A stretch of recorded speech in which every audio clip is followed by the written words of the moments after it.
Bon, la famille, revenons sur le cessez-le-feu entre Israël et les États-Unis hier. S'il y a quelque chose qu'on doit retenir dans tout ce qui s'est passé, que ce soit les États-Unis, l'Iran et l'Uman, chacun fait sa guerre de communication, quoi.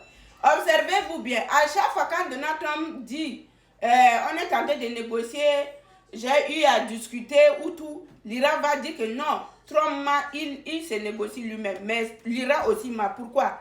Vous voyez, tout ce que l'Iran a mis sur la table hier, les 10 points que l'Iran a mis hier, là, vous ne pouvez pas dire que non, c'est seulement les 48 heures que Trump a donné, c'est ça qu'ils ont trouvé en temps. Non, c'est faux, c'est faux. Donc, ça veut dire que depuis là, il parlait. Il y a des gens comme le ministre du Pakistan, il était là, il discutait de ça depuis. Voilà pourquoi, au final, ils ont trouvé les points essentiels.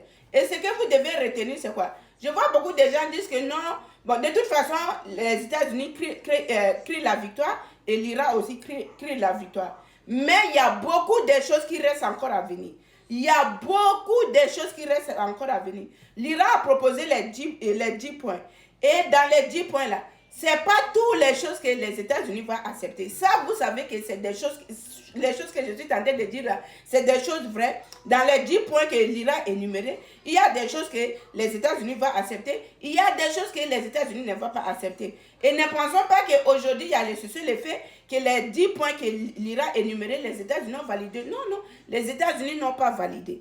Présentement, là où je vous parle là, vendredi, il y aura le premier pourparler au niveau de Islamabad, au niveau du Pakistan. Donc c'est là-bas qu'ils vont discuter de tous les points et les États-Unis aussi vont proposer. Et ce qui est différent dedans, c'est quoi? Dans le cessez-le-feu que l'Iran avait les États-Unis là, il n'y a pas un cessez-le-feu de quoi? D'Israël et les Hezbollah là, il n'y en a pas dedans. Moi, je n'ai pas vu ça. Ça veut dire que là où nous parlons là, si Israël continue de bombarder le Liban, ou les Hezbollah continuent, et ils vont continuer dedans parce qu'il n'y a pas le cessez-le-feu entre eux. C'est ça que les gens ne comprennent pas. J'ai vu des vidéos, les gens disent que mais comment il y a le cessez-le-feu et les Israéliens continuent à bombarder le Liban.